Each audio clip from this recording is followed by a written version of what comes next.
ಒಂದು ಗೌತಮ ಬುದ್ಧ, ಇನ್ನೊಂದು ಡಾಕ್ಟರ್ ರಾಜ್ಕುಮಾರ್, ಮತ್ತೊಂದು ಕಾರ್ಮಿಕ. 3 ಜನದ ಬಗ್ಗೆ ಒಂದು ನಿಮಿಷ ಅಂದ್ರೂ 3 ನಿಮಿಷ ಆಗುತ್ತೆ. ಅದ್ರ ಜೊತೆಗೆ ಸಾರ್ಥಕ ಸಾಕ್ಷಾತ್ಕಾರ ಎಜುಕೇಷನಲ್ ಟ್ರಸ್ಟ್. ಮನುಷ್ಯನ ಬದುಕಿನಲ್ಲಿ ಏನೇ ಬೇಕು ಅಂದ್ರೂ ಅಲ್ಲಿ ಒಂದು ಸಾರ್ಥಕತೆ ಇರಬೇಕು, ಒಂದು ಸಾಕ್ಷಾತ್ಕಾರ ಇರಬೇಕು. ಅವೆರಡೂ ಇಲ್ಲ ಅಂದರೆ ನಾವೇನು ಮಾಡೋದು ವೇಸ್ಟ್ ಆಗುತ್ತೆ. ಅಂತಹ ಒಂದು ಸಾರ್ಥಕ ಸಾಕ್ಷಾತ್ಕಾರ ಮಾಡ್ತಿರ್ತಕ್ಕಂತಹ ನನ್ನ ತಂಗಿ ಅನಿತಾಗೆ ಶುಭಾನ್ ಕೊಡ್ತಾ, ಯೋಗ ಅಂದ ತಕ್ಷಣವೇ ಎಲ್ಲರೂ ಈ ನಿನ್ನೆ ಮನೆ ಬಂತು ಅನ್ಕೋತಾರೆ. ನೆವರ್. ಯೋಗ ಅಂತಕ್ಕಂಥದ್ದು ಮಹಾಭಾರತದ ಕಾಲದಿಂದ ಇತ್ತು. ಭೀಷ್ಮ ಶರಶೈನಲ್ಲಿ ಮಲಗಿದಾಗ ಶವಾಸನದಲ್ಲಿರ್ತಾನೆ, ಅಲ್ಲಿಂದ ಶುರುವಾಗುತ್ತೆ ನಮ್ಮ ಯೋಗ ಅನ್ನೋದು.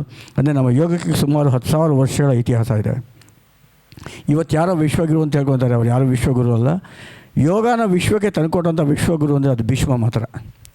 ಇನ್ನು ಜಗತ್ತಲ್ಲಿ ಬರೀ ಯುದ್ಧ, ನಮ್ಮ ಭಾರತ ದೇಶದಲ್ಲಂತೂ ರಾಜ ಕಿತ್ತಾಡ್ಕೊಂಡು ರಕ್ತಪಾತದಲ್ಲೇ ಇರೋರು.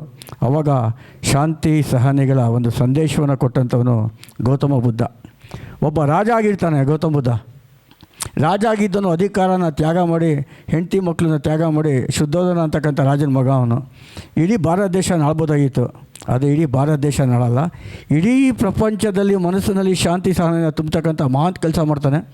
ಈವನ್ ಎಷ್ಟೋ ಜನ ಇತಿಹಾಸಗಳು ಅದನ್ನು ಹೊರಗಡೆ ಬಿಟ್ಟಿಲ್ಲ. ಜೀಸಸ್ ಕ್ರೈಸ್ಟ್ ಸಹ ಶಾಂತಿ ಸಹನೆಯನ್ನು ಬಂದು ಕಲ್ತ್ಕೊಂಡಿದ್ದು ಜಮ್ಮು ಕಾಶ್ಮೀರಕ್ಕೆ ಬಂದು ನಮ್ಮ ಗೌತಮ ಬುದ್ಧನ ಹತ್ರ ಕಲಿತಾರೆ. ಕ್ರಿಸ್ತ ಪೂರ್ವ ಆದಮೇಲೆ ಕ್ರಿಸ್ತ ಶಕ ಬರೋದು. ಸೊ ಗೌತಮ ಬುದ್ಧ ಆದಮೇಲೆ ಬರೋದು ಕ್ರಿಸ್ತ ಆದಮೇಲೆ ಬರೋದು ಜೈನ ಆದಮೇಲೆ ಬರೋದು ಮಹಮ್ಮದೀಯರು. ಇತಿಹಾಸನ ಯಾರೂ ಬದಲಿಸೋಕ್ಕೆ ಸಾಧ್ಯ ಇಲ್ಲ. ಗೌತಮ ಬುದ್ಧನ ಬಗ್ಗೆ ತುಂಬ ಹೇಳೋ ಅವಶ್ಯಕತೆ ಇಲ್ಲ. ಯಾಕೆಂದರೆ ನಾವು ಇವತ್ತೇನಾದ್ರು ಶಾಂತಿ ಸಹನೆಯಿಂದ ಇದ್ದೀವಿ, ಸಮಾನತೆಯಿಂದ ಇದ್ದೀವಿ. ಅಂಬೇಡ್ಕರ್ ಅಂಥವ್ರು ಸಂವಿಧಾನ ಕೊಟ್ಟರು, ಬಸವಣ್ಣನಂಥವ್ರು ಬಂದ್ಬಿಟ್ಟು ವಚನ ಕೊಟ್ಟರು ಅಂದರೆ ಅದಕ್ಕೆಲ್ಲ ಮೂಲ ಪುರುಷನೇ ಗೌತಮ ಬುದ್ಧ. ಇನ್ನು ನಮ್ಮ ಅಪ್ಪಾಜಿ ಡಾಕ್ಟರ್ ರಾಜ್ಕುಮಾರ್ ಬಗ್ಗೆ ಮಾತಾಡೋಕ್ಕೆ ಯುಗಗಳಾದರೂ ಸಾಲಲ್ಲ. ಅದೊಂಥರ ಕಥಾನಾಯಕನ ಕಥೆ ಹೇಳಬೇಕಾಗಿದೆ.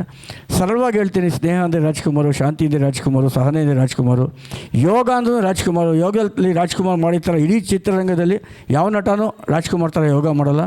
ರಾಜ್ಕುಮಾರ್ಗೆ ಇದ್ದಂಥ ಯೋಗ್ಯತೆಯೂ ಯಾರಿಗೂ ಇಲ್ಲ, ಓಪನ್ ಆಗಿ ಹೇಳ್ತೀನಿ ಅದು ಮಾತ್ರ. ಅಂತಹ ಒಂದು ಡಾಕ್ಟರ್ ರಾಜ್ಕುಮಾರ್ ಅವರ ಒಂದು ಜನ್ಮದಿನವನ್ನು ಜೂನಿಯರ್ PB ಶ್ರೀನಿವಾಸ್ ಅಂತಲೇ ಖ್ಯಾತವಾಗಿರ್ತಕ್ಕಂತಹ ನನ್ನ ಪ್ರೀತಿಯ ಸಹೋದರ ಮಿಸ್ಟರ್ ವೆಂಕಟೇಶ್, ಕಲಾರತ್ನ ವೆಂಕಟೇಶ್ ಅವರು ಹಲವಾರು ವರ್ಷಗಳೇ ಕಾರ್ಯಕ್ರಮ ಮಾಡ್ಕೊಂಡ್ಬಿಡ್ತಾ ಇದ್ದಾರೆ. ನಾನು ಇವಾಗ ಸ್ವಲ್ಪ ಕಿಂದಲ್ ಮಾಡಿದೆ, ರಾಜ್ಕುಮಾರ್ ವರ್ಷ ಫುಲ್ ಮಾಡ್ತಿದ್ದಾಗ ಒಂದಿನ ಫ್ರೀ ಮಾಡೋಣ ನಮ್ಮ ಹತ್ರ ಬಡ ಕಲಾವಿದರು ಹೇಳ್ತೀವಿ ಅಂತ.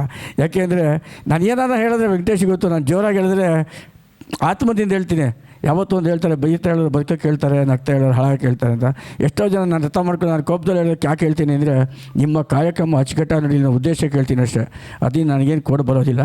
ಇಂತಹ ಒಂದು ಕೆಲಸವನ್ನು ಮಾಡ್ತಿರ್ತಕ್ಕಂಥ ನಮ್ಮ ವೆಂಕಟೇಶ್ ಅವರು ಒಂದು ವಿಷಯ ಹೇಳಬೇಕು ಅಂದರೆ ಪ್ರತಿಯೊಂದು ಆಡಿಟೋರಿಯಮಲ್ಲೂ ಕಾರ್ಯಕ್ರಮ ಮಾಡ್ತಾರೆ, ಪ್ರತಿಯೊಂದು ಆಡಿಟೋರಿಯಮ್ನವ್ರಿಗೂ ಒಂದು ಸಹಕಾರ ಕೊಡ್ತಾರೆ. ಅದೇ ರೀತಿ ಪ್ರತಿಯೊಂದು ಆಡಿಟೋರಿಯಮ್ನವ್ರೂ ವೆಂಕಟೇಶ್ಗೆ ಸಹಕಾರ ಕೊಡ್ತಾರೆ. ಯಾಕೆಂದರೆ ವೆಂಕಟೇಶ್ ಇವತ್ತಿನ ಕಾರ್ಯಕ್ರಮ ಮಾಡ್ತಾಯಿಲ್ಲ, ಅವ್ರದ್ದೇ ಒಂದು ಆರ್ಕೆಸ್ಟ್ರಾ ತಂಡ ಇಟ್ಕೊಂಡಿದ್ರು, ಎಷ್ಟೋ ಜನ ಗಾಯಕರನ್ನು ಬೆಳೆಸೋದು, ಎಷ್ಟೋ ಜನ ಇವರಿಂದ ಬೆಳೆದ್ಬಿಟ್ಟು ಇವರೇ ಮರ್ತೋಗ್ಬಿಟ್ರು ಅಂಥವ್ರು ನನ್ನ ಡಿಕ್ಷನರಿಲಿದ್ದಾರೆ. ಅವ್ರ ಹೆಸರುಗಳೆಲ್ಲ ಬೇಡ. ವೆಂಕಟೇಶನ ನದಿ ಹರಿತಾ ಇರುತ್ತೆ, ಮೀನುಗಳು ಬರ್ತವೆ ಹೋಗ್ತವೆ, ನಾವು ಪ್ಯಾಸೆಂಜರ್, ನಾವು ಒಂಥರ ಬಸ್ಸು ಟ್ರೈನ್ ಇದ್ದಂಗೆ.